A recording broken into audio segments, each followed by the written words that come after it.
Con información urgente, ordenan detener a Aníbal Lotoki y negocia su entrega. Esto es por la muerte de Cristian Zárate. ¿Recuerdan ustedes?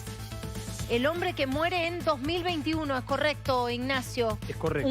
Uno de los casos que, por supuesto, cobra resonancia en este momento a partir de una sucesión de muertes, de denuncias y, por supuesto, también, Ignacio, no hay que soslayar esto, a partir de una decisión de la justicia que causó cierto rechazo, ¿no? Y que tuvo que ver con la muerte de Silvina Luna, ¿no? No enmarcarla en un homicidio en ese caso y no investigarlo por la muerte de Silvina Luna, algo que entiendo también puede cambiar dependiendo de cuál es la estrategia de los letrados que están representando a la familia de Silvina. Lo cierto es que en una investigación por mala praxis, por la muerte de Cristian Zárate en 2021, ordenan la detención de Lotoki, Ignacio. Sí, y por ahí, Caro, hay que decirlo, era la causa donde muchos tenían la sensación que Lotoki no iba a ir preso. Y es la causa que lo está enviando a prisión. Pero esto tiene una explicación. La muerte de Cristian Zárate se da en un contexto, mientras vemos con el dron el movimiento de una patrulla de la policía dentro del country donde vive Lotoki. Lo van a detener y lo van a llevar a una dependencia policial. La sala cuarta de la Cámara del Crimen, que está compuesta por los doctores Hernán López, Ignacio Rodríguez Varela y Julio Luciani, dice algo muy importante, Caro. Los jueces se apoyan en el artículo 306 y en el 308 del Código Procesal Penal de la Nación y dicen, con fundamento, Lotoki está condenado a 4 años de prisión, está inhabilitado por 5 años, tiene una pena en expectativa ahora en esta nueva causa de 8 a 25 años y además es un delito gravísimo que es el homicidio simple con dolo eventual. ¿Qué significa esto desde lo técnico? Que Lotoki, con el procedimiento que hizo para la justicia, sabía que podía llevar a alguien a la muerte y no se detuvo. Y además le están imputando también la falsificación de registros médicos. Esto es gravísimo. Recordemos lo que pasó con Cristian Zárate, que es un poco lo que les adelantaba Carolina.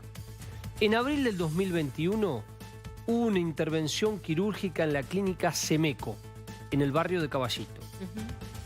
Cristian Zárate tenía un peso de 90 kilos. Tenía un leve exceso de grasa que debían extraerlo a través de una dermolipectomía y tenía una hernia abdominal que debía ser extraída. Según el relato de Romina Scioli, la novia de Cristian Zárate estuvo en 2 quirófanos de Lotoki. La primera operación se complicó.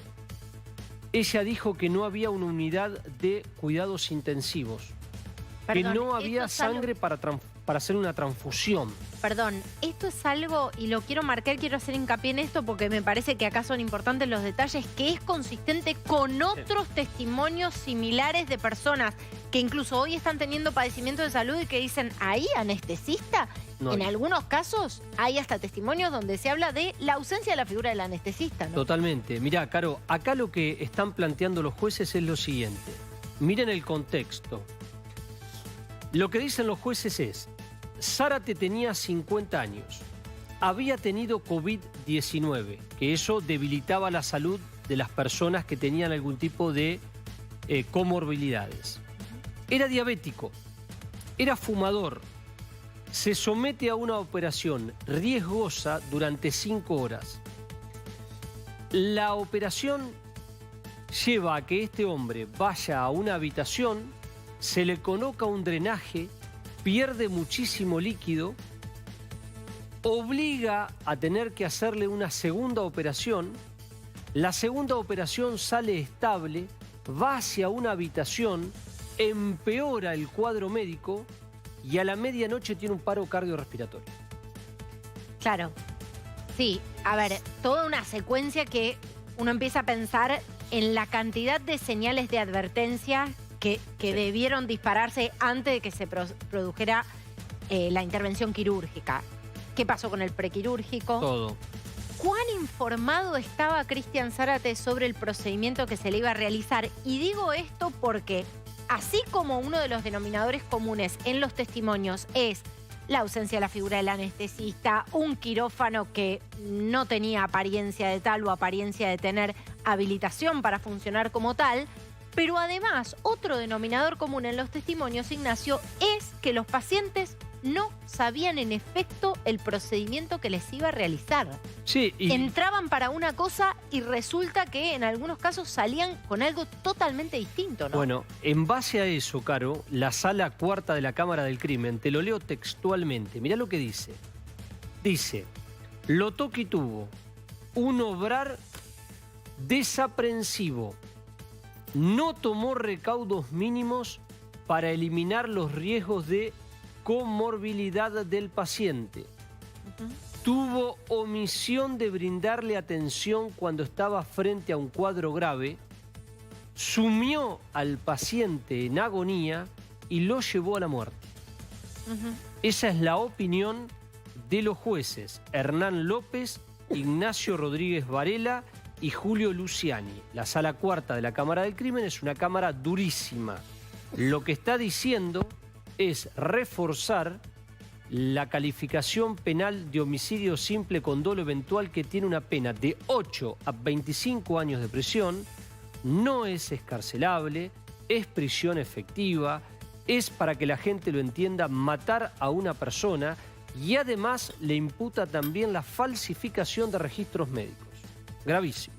A ver, es importante también tomar estos casos para explicar algunos conceptos. Ignacio, me parece que siempre que hablamos de homicidio doloso, homicidio culposo, la gran diferenciación es, bueno, ¿dónde está en qué caso está la intencionalidad, ¿no? Ahí se habla de un homicidio doloso. Pero ¿por qué se habla de la figura de dolo eventual? Hay que remarcar que esto implica que la persona, el acusado, se tuvo que haber representado el riesgo que significaban sus acciones. Exactamente. Exactamente, y siendo un profesional, donde el profesional tiene un conocimiento, sabe cuáles deben ser las medidas preventivas, debe informar al paciente, debe estar preparado ante una contingencia como esta, un paciente que se desestabiliza, se descompensa, entra en un periodo de emergencia agónico y puede terminar con el resultado muerte. Por lo tanto, si vos vas a hacer un procedimiento de estas características, vos tenés que dar todas las garantías. Tiene que haber una unidad de tratamiento intensivo, debe haber un cardiólogo, debe haber un anestesista, debe haber, por ejemplo, sangre para hacer una transfusión, debe haber un equipo médico preparado para poder asistir a esa persona en una contingencia de vida o muerte, que es lo que la Cámara está diciendo. Es decir, a Cristian Zárate lo que está diciendo la justicia es: Cristian Zárate llegó a la muerte por la responsabilidad de un profesional que no tomó las medidas del caso sabiendo qué es lo que tenía que hacer y no lo hizo. Exactamente, esa es la diferencia, a sabiendas de lo que, y además del riesgo que implicaba. Totalmente. Además del riesgo que implicaba. Totalmente. Es mucho más que una gravísima negligencia. Es Totalmente. Alguien que se representó el riesgo y que siguió adelante con su accionar de todas maneras, ¿no? Por eso, a ver, acá había, Caro, a ver, hay que leerlo en contexto esto también. ¿Por qué? Porque esta operación se da en abril del 2021. En abril del 2021, recién todos nosotros estábamos saliendo muy, pero muy de a poco del proceso de la pandemia. Estábamos entrando en otra pandemia, ¿te acordás? En otra ola. Estábamos entrando en la segunda ola de la pandemia, que tenía todavía algunas medidas de seguridad, vacunación, restricciones. Fue más drástico, de hecho, ¿te acordás? Fue mucho más drástico, sí. Y además, como bien dice Sofi, había advertencias de que había que tener mucho cuidado, sobre todo cuando había personas que eran vulnerables desde el punto de vista médico. Repito, Cristian Zárate tenía 50 años, había tenido COVID-19, había estado muy afectado por el COVID, era diabético, un diabético muy, muy complejo, Aparte un momento en el que recién arrancaba la vacunación. Arrancaba la vacunación, era fumador. Y acá se pone un poco en duda si el procedimiento que se hizo correspondía o no. Pesaba 90 kilos Cristian Zárate. Y él quiso una operación, repito esto, tenía, escuchen el panorama médico, un leve exceso de grasa y debía ser extraído con una dermolipectomía y tenía una hernia abdominal que también iba a ser extraída. Ese procedimiento lo llevó a Cristian Zárate, repito esto, está en el expediente judicial, una operación de 5 horas. Salió de esa operación con un drenaje donde perdió muchísimo líquido, que obligó a los médicos a ir a una segunda operación. Lo llevaron a la habitación luego y lo trataron de estabilizar.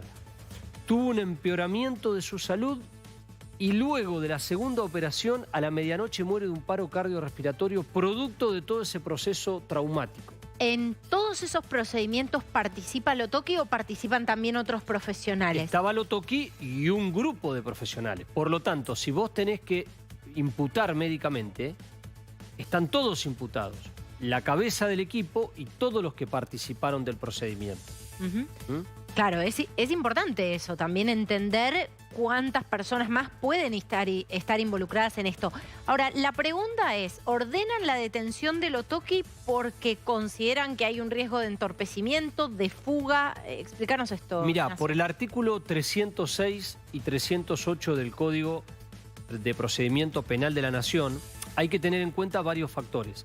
El factor número 1 es que ahora se le está imputando una pena que no es excarcelable, que es una pena grave, porque es el homicidio simple, que eso está en el Código Penal en el artículo 79, que tiene una pena de 8 a 25 años de prisión, pero bajo el concepto que no está en el Código, pero que es netamente interpretativo desde lo jurídico, que es el dolo eventual.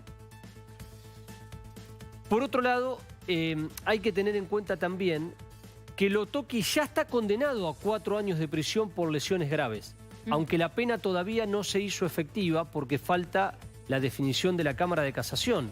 Y además Lotoki está inhabilitado para ejercer la medicina. Para ejercer como cirujano no puede tener ningún tipo de clínica, ni consultorio, ni ningún centro médico estético, cosmético, etc.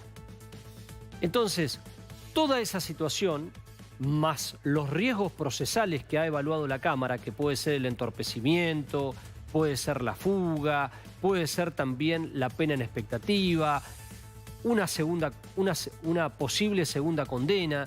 Es decir, todo eso forma, por decirlo de alguna manera muy práctica, muy fácil, muy cotidiana, un paquete que genera un peso que lo va a llevar a Lotoki a quedar detenido. Ahora, ¿cómo va a ser la detención de Lotoki? Ese va a ser otro tema.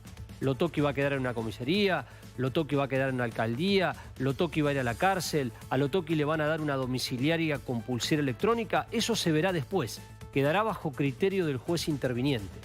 Demasiadas complicaciones tuvo Lotoki para que recién ahora se produzca un hecho de estas características. Es un interrogante eso, sí, ¿no? Eso también es un interrogante. Habrá que ver, quizás es para otra instancia, Ignacio, la investigación de las investigaciones, ¿no? Sí.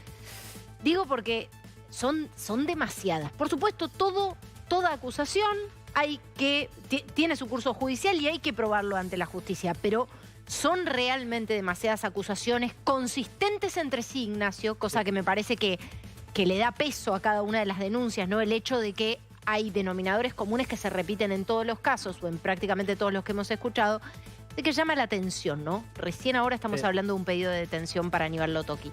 Gracias, Ignacio. Enseguida retomamos.